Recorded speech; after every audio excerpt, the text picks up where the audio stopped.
요한복음 11장 47절부터 53절까지 한 절씩 교독하겠습니다. 이에 대제사장들과 바리새인들이 공회를 모으고 이르되 이 사람이 많은 표적을 행하니 우리가 어떻게 하겠느냐.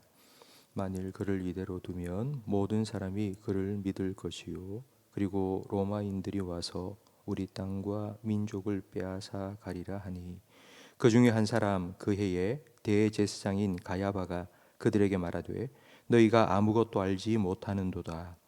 한 사람이 백성을 위하여 죽어서 온 민족이 망하지 않게 되는 것이 너희에게 유익한 줄을 생각하지 아니하는도다 하였으니, 이 말은 스스로 함이 아니요 그 해의 대제사장이므로 예수께서 그 민족을 위하시고 또 그 민족만 위할 뿐 아니라 흩어진 하나님의 자녀를 모아 하나가 되게 하기 위하여 죽으실 것을 미리 말함이러라. 함께 읽습니다. 이 날부터는 그들이 예수를 죽이려고 모의하니라. 아멘.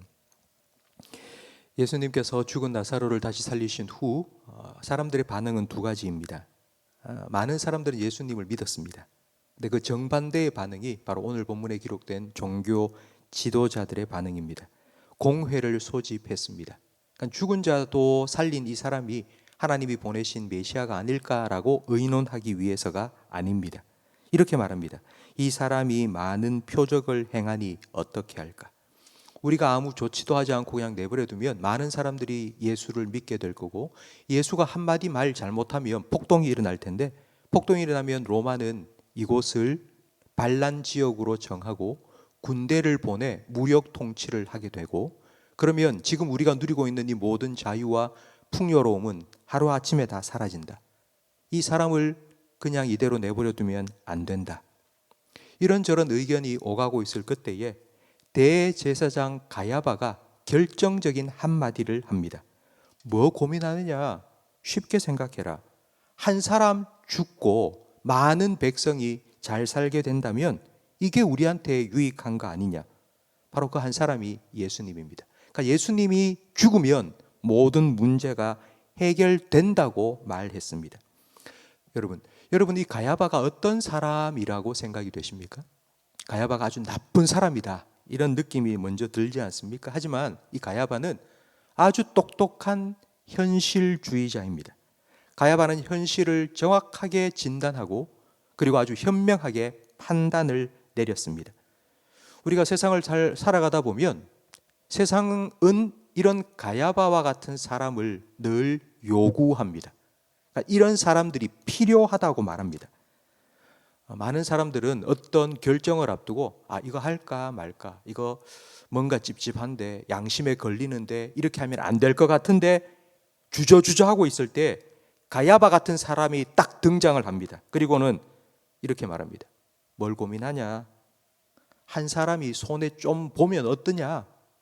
그 사람 손해 보고 많은 사람들이 이익을 얻잖아. 여러분, 이 말 한마디에 우리의 양심은 자유를 얻습니다. 그래, 나는 지금 죄를 짓는 게 아니야. 많은 사람들을 더 유익하게 만드는 좋은 일을 하는 거야 라는 생각을 가지고 주저주저 하던 일을 그냥 담대하게 하게 만듭니다. 세상 사람들은 이런 생각을 할 수 있습니다. 그러나 가야바는 대제사장입니다. 유다와 예루살렘에 어떤 일이 생기면 대제사장은 그 일이 하나님의 말씀에 근거하여 어떤 의미인지를 잘 풀어서 백성들에게 알려주고 하나님의 뜻대로 그 문제를 해결해야 되는 역할을 해야 됩니다. 하지만 대제사장 가야바는 하나님의 뜻이 무엇인지 묻지 않습니다. 로마 황제가 뭘 원할까 생각을 했습니다. 무엇이 옳은지 묻지 않습니다. 뭐가 유익한지, 어떤 것이 나에게 이익이 되는지 물었습니다. 가야바는 대제사장답지 못했습니다. 그런데 이 와중에도 가야바는 대제사장으로서 해야 될 일을 하고 있습니다. 그게 무슨 뜻인지 50절 말씀에 나오는데요. 여러분 50절을 보세요. 한 사람이 백성을 위하여 죽어서 온 민족이 망하지 않게 되는 것이 너희에게 유익한 줄을 생각하지 아니하는도다 하였으니, 그리고 51절에 이 말은 스스로 함이 아니요 그 해의 대제사장이므로 예수께서 그 민족을 위하시고 또 그 민족만 위할 뿐 아니라 흩어진 하나님의 자녀를 모아 하나가 되게 하기 위하여 죽으실 것을 미리 말함이라고 말씀합니다. 여러분 이게 무슨 뜻인지 설명을 드리겠습니다. 유대인들은 매년 7월 10일을 대속죄일로 지켰습니다.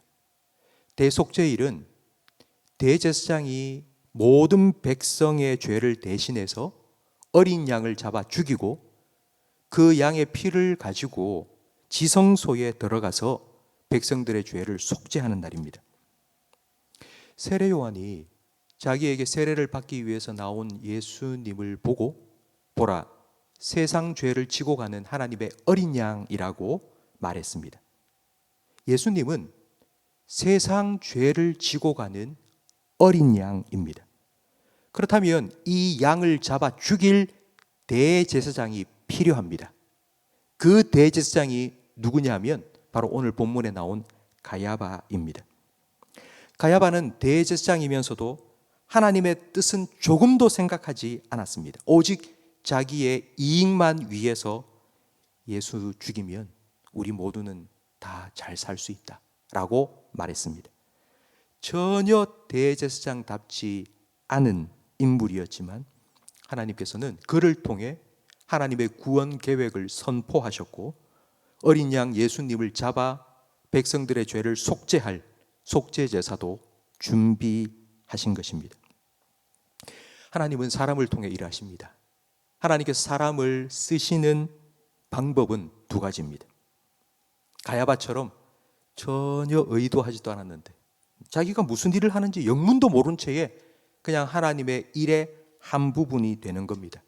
이걸 우리나라 속담으로 말하면 소가 뒷걸음질 치다 쥐 잡았다 라고 표현할 수 있습니다. 내가 뭘 했는지, 내게 어떤 의미인지 전혀 모르고 그냥 하나님께 사용받은 겁니다. 여러분, 이런 사람은 그냥 일회용 컵처럼 쓰고 버립니다. 그걸로 끝입니다. 또 다른 하나는 정말 하나님께 쓰임 받는 것입니다.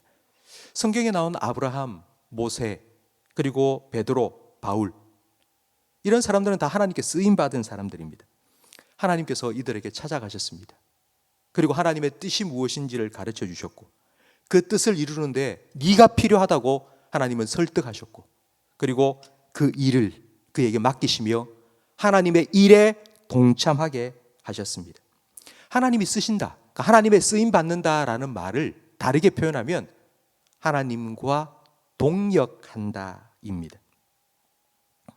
여러분, 하나님과 동역자가 된다는 거, 그건 하나님과 함께하는 것이고 그리고 그 사람이 하나님의 일을 하니 하나님께서 그를 도와주신다는 의미입니다. 그리고 하나님의 일을 함께 이루어가는 기쁨을 누리게 되고 그리고 하나님께서는 그를 위해 금메달과 같은 의의 면류관을 준비해 그에게 씌워 주십니다. 그래서 사도 바울은 고린도전서 9장 26절에 이렇게 말합니다. 나는 향방 없이 달려가지 아니하고 허공에 주먹을 휘두르지 않는다. 나는 나의 목표가 분명하다. 나는 나의 유익, 나의 이익을 위해서 살아가는 것이 아니라 하나님의 뜻을 이루는 데에 쓰임받기를 원한다. 그게 내 인생의 목표라고 말했습니다. 성도 여러분, 우리는 오늘도 하루를 살아갈 겁니다. 우리는 하루를 살면서 하루 그냥 주어졌으니까 못 주고 그냥 사는 거지, 이런 생각을 가지고 살아갈 수 있습니다. 오늘 하루를 살면서 우리가 해야 될 일들, 직장에 나가서 허드렛 일을 하든지 아니면 가정주부들은 집에서 집안 설거지를 하고 밥하고 청소하고 빨래하고 늘 하던 일, 또 이거 해야 돼, 그냥 시간 때우기처럼 늘 하던 일 반복적으로 그냥 지루해, 지겨워. 여러분, 이렇게 살아갈 수도 있지만, 그러나 이 일들은 하나님께서 우리에게 맡겨주신 사명입니다. 하나님은 우리를 이 땅에 보내셨습니다. 우리는 이 땅에 던져진 존재가 아닙니다. 하나님께서 여러분이 꼭 필요한 그 자리에 보내셔서 하나님의 사명을 맡기셔서 그 일을 통해서 하나님의 뜻을 이루어가고 계십니다. 우리가 하고 있는 일은 하나님께서 우리에게 맡기신 사명입니다. 그 일은 누구도 감당하지 못하고 그건 우리가 해야 될 일이기 때문에 하나님께서는 우리에게 그 일을 맡겨주신 겁니다. 하나님의 동력자가 되십시오. 하나님께서 여러분과 함께 해주실 거고 하나님께서 여러분에게 은혜를 베푸시고 하나님께서 지혜를 허락하여 주실 것입니다. 하나님께 쓰임받는 오늘 하루 여러분의 삶이 되기를 간절히 바랍니다. 여러분, 우리가 하는 일을 통해서 먹든지 마시든지 무엇을 하든지 하나님 영광을 위하여 살아 하신 말씀처럼 하나님께서 정말 잘했다. 오늘도 내가 너에게 맡긴 그 자리에서 내가 너에게 맡긴 그 사명을 정말 나를 위해서 잘 감당해 왔구나. 이렇게 주님의 칭찬을 듣는 저와 여러분의 오늘 하루가 되기를 주님의 이름으로 간절히 축복합니다. 기도하겠습니다. 하나님 아버지, 하나님께서 사람을 통해서 하나님의 일을 이루어 가셨는데 저희들을 불러주시고 그 귀한 사명의 한 부분을 감당할 수 있도록 저희들을 하나님의 동력자로 여겨주시고 귀한 사명을 맡겨주심을 감사합니다. 이제 오늘도 하나님께서 우리를 보내신 그 자리, 이제 우리가 기도를 마치면 또 돌아가서 하나님 맡기신 사명을 감당하며 살아야 됩니다.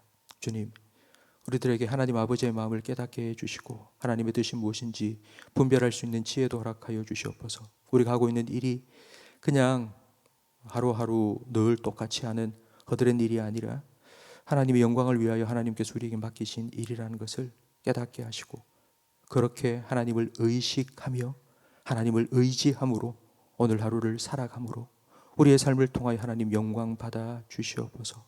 먹든지 마시든지 무엇을 하든지 하나님을 영광을 위하여 살아는 그 말씀을 생각하면서 우리가 늘 하나님 앞에서 살아갈 수 있는 우리 모든 성도들이 되게 해주시고 오늘 하루 잠자리에 들 때에 주님, 우리 모든 성도들에게 잘했다, 착하고 충성된 종아, 주님 위로하여 주시고 칭찬하여 주시옵소서. 예수님 이름으로 기도합니다. 아멘.